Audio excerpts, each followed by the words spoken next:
You've seen the Kanye crap all over the internet, right? I told you, you can't censor anything these days. They're going to find an outlet, even if it's a 3-hour interview with Alex Jones. Now, taken alone, Kanye is merely a falling star who thinks he can shock his way back to relevance. He's now relegated to a cautionary tale. No matter how rich or talented or famous someone is, no one is immune from a diseased mind full of malignant ideas. It doesn't matter that he doesn't get how wrong he is for whatever reason. I believe that his problem is our opportunity. Because this is bigger than a man who calls himself yay, to whom we all can now say nay. We must, you must, as the core of this country, okay? Those of you not really concerned with the game of party politics, who usually leaves cable news, politics on as background noise. You're not about being left or right. You want reasonable. This is now your fight because it transcends right and left and is simply a matter of right and wrong. It's not about who's worse anymore. It is time that someone steps up and decides to make our nation better. Too many are echoing Kanye's words across the internet. They're using it as clickbait, as if there were no consequence to his words. And as wrong as that empty amplification is, the opposite instinct, I don't believe is a better outcome. To censor, to deplatform hate. You can't silence things these days. I don't think it's right, and I don't think it's practical. You're going to find a way to a digital diaspora. The answer is obvious. Don't hide from it. Expose it. Oppose it. And there's good news. When Alex Jones, that nutjob, is uncomfortable with what someone is spewing, you know we have a consensus on what must be opposed. Listen. I love Jewish people, but I also love Nazis. Oh, man. Well, I have to disagree with that. Now, look, it's not just as simple as saying, well, that's absurd. This is a window into the world of hate. There is often this misplaced sense of this feel of fact. And here it is. That invented highways, invented the very microphone that I use as a musician. You can't say out loud that this person ever did anything good, and I'm done with that. I'm done with the classifications. Every human being has something of value that they brought to the table, especially Hitler. Now, what you're done with is ever having anyone like me allow my kids to ever listen to you again, no matter how beautiful the music, no matter how well the hooks go. You're done. You're done with that as a matter of my choice, not some crowdsourced consequence. But it's easy to take apart what he says. The facts are always easy when it comes to hate.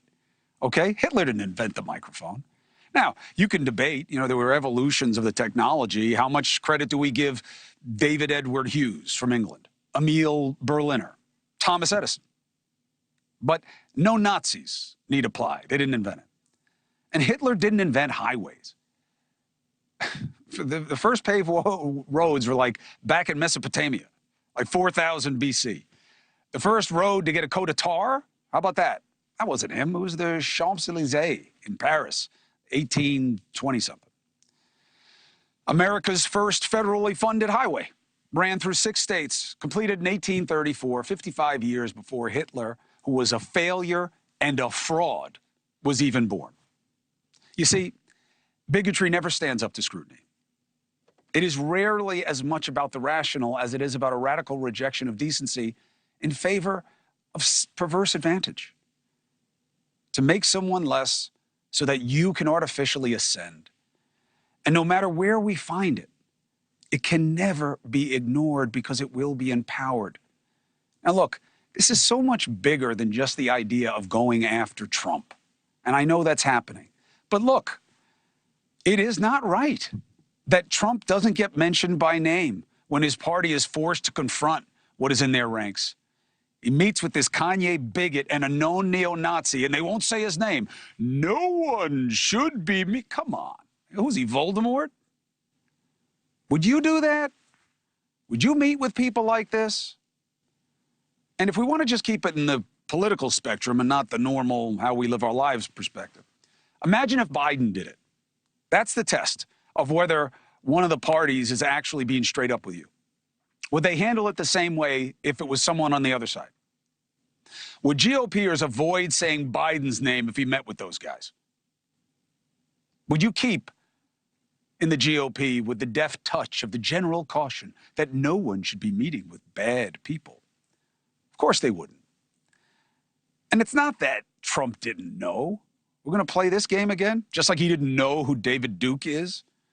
And again, it's not about attacking Trump. The former president, if he wants to run again, let the people decide. But there are other decisions to be made. It's not just about who's worse, Trump or X. It's about finally being about something better. My message to the GOP is this. You want the base to love you. I get it. That's why you're so afraid of Trump. If you want the base to love you, love them, serve them, help them, appeal to their best interests, make policy and practices that improve life in a way that matters to the many. You don't get the base by simply catering to the worst instincts of the few.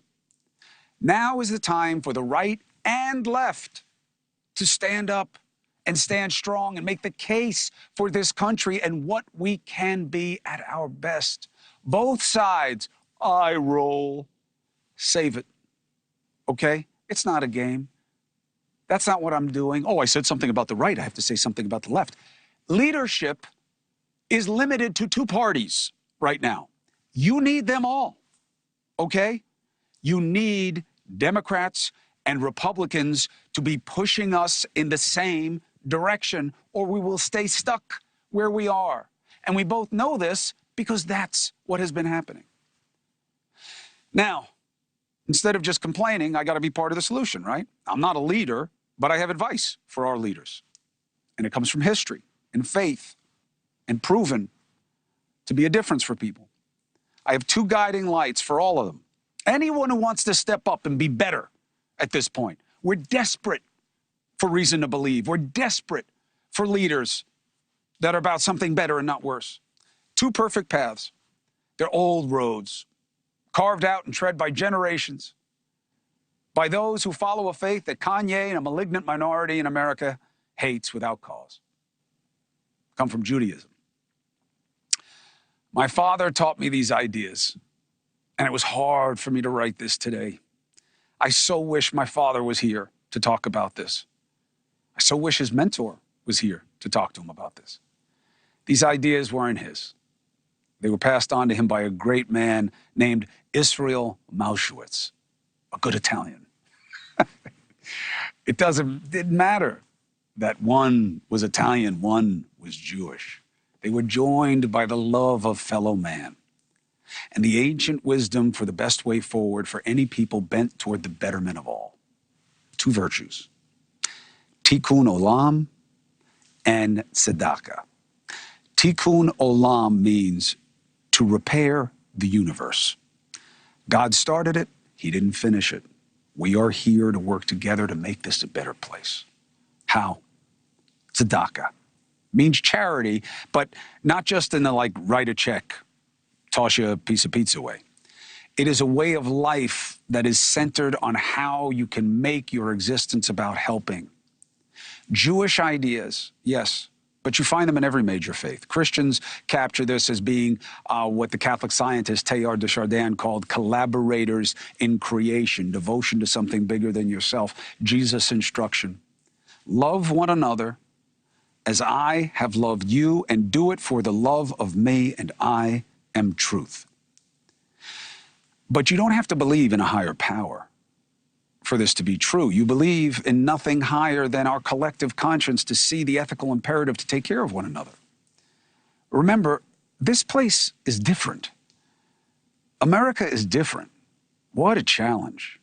We do not have the home base of homogeneity. We're not all the same. For the most part, we don't share culture, creed, color. Even if you just be simple and binary, whites, Irish, Italian, Polish, Pilgrim, whatever. We're not the same. Of course, that's true, black, brown, you go the whole spectrum. And yet we are profoundly joined here by purpose, joined by the universal faith and freedom to live and let live, for us to unite as one nation, indivisible. To those who come for the few, prepare to face the many. To those who come for the few, here, prepare to face the many. That is a powerful idea. And we know it's who we are at our best. We've seen it in our history. We feel it, and we feel when we're off course, and we are. Especially here, America is the land of rejects. Our forefathers, my family, 2 generations deep, they fled. Everybody who came here were fleeing. They fled from all over to the new Colossus. That was and is America. That's why Emma Lazarus's poem is the one that won for the base of the Statue of Liberty. It was the yearning to be free. It was the desperate and the wretched. And the fact that this is the land where hate must come to die, that is what we're about. I know that's not where we are. I mean, look at what I'm talking about right now. One of our biggest stars is spouting some of the worst hate. I get that it's not true. But the fact that we're not there yet doesn't mitigate the goal. This is not a place where harshness can dominate. We have been eating each other for too long, making our own problems. And if you want to blame me as a part of the media for that, that's fine. I'm still intent on working with you to try to make it better. That's what this show is all about. I want to stop with the reducing our measure to which party is worse, to what scandal, what gotcha, what cancellation can top the next. It is time to be about something better. We know what we reject. Who will give us reason to believe in something better? That is my plea, to work with you to get people who want to lead us to answer that question. And it starts right now. Dusty's in the control room. Let me guess, people are calling. Oh, you guessed it right, my friend. We've got Scott from College Station, Texas. That's a mouthful. Hey, how are you, Chris? How you doing, Scott? I've Better been there. than I deserve. Fun place. Better than I. You know what? I'll tell you what, brother. No, you're not. You're not doing better than you deserve. You deserve to be doing well. Don't play that self-loathing game that I get hooked up in. You deserve to be good. And you deserve to be happy, and thank you for giving the show a chance. What's in your head? What's on your heart? Chris, the fact that I can agree with Ben Shapiro and Alex Jones in the same day is mind-blowing to me. And if Kanye loved George Floyd the way he loves the Nazis, we would be living in a whole different world. Do you agree with me, Chris? I'll tell you what. Sometimes things are so painfully obvious that there is no need for spin. And this country can't be about hate. Kanye is a fool. And whether it's that he's sick or he's bad or he's both, it doesn't matter. He is an opportunity for us to call it out and be better. It's not about him. It's not about Trump. It's not about a party. It's about all of it. And us finally deciding that we need a different standard for ourselves. That's where we should agree.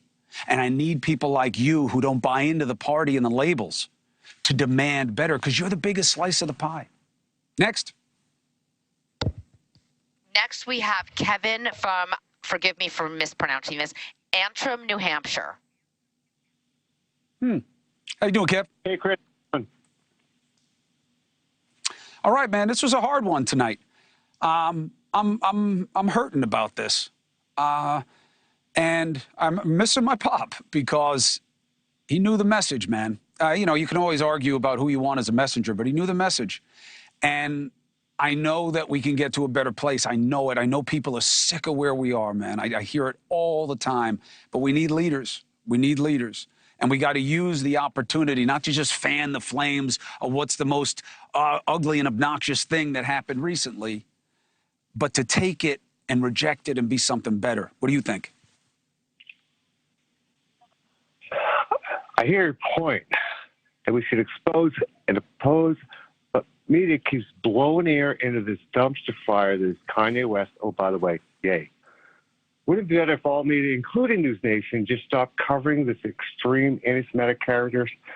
There's enough other audiences, such as, I'm not going to say it as to what happened today, but it's all covered already. We don't have to amplify any of this hate. It doesn't have to be this way. Okay, I'm with you. Except. What kind of dog is that? A three-legged rescued pit bull.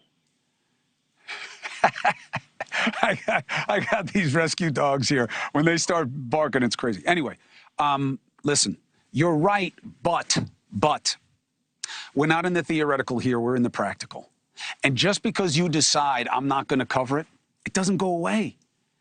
There are too many outlets. You can't censor anymore. You're not going to freeze it out. And if you ignore it, I am afraid it festers and you empower it. And now we see he found his way to that jerk, Alex Jones. And I would rather say, hey, let's hold it up for scrutiny. Who wants to be like this guy? Who wants to look around and see who isn't rejecting this? And who wants to lead us? Who's going to say it the right way? Who's going to make the most of us feel that you can take us somewhere better than this? Don't hide from what's wrong. Grab it, show it, expose it, and dispose of it. I'm with you. Don't just keep echoing it so that he gets more play. Attack it, attack it, attack it.